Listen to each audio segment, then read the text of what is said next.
Kunlik challenge'imizni 7-qismiga yetib keldik. 22-24-savol turida, demak, yojaye chunshim sengak, ya'ni qizning markaziy fikrini topishimiz kerak. Markaziy fikr nima degani? Umumiy aytilgan gapdagi xulosaviy fikr degani. Ya'ni qiz hozir suhbat davomida aytadigan fikridan xulosa nima?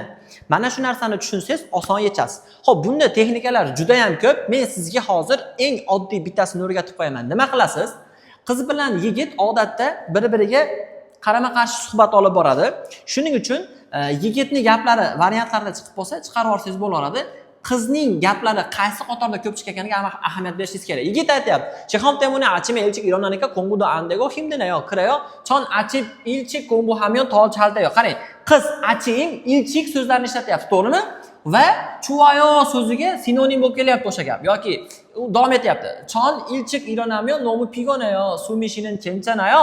Men erta tursam qiynalasiz bo'laram. Ne chonim pigonaji anko kibunito chuvayo mana. Ko'rdingizmi?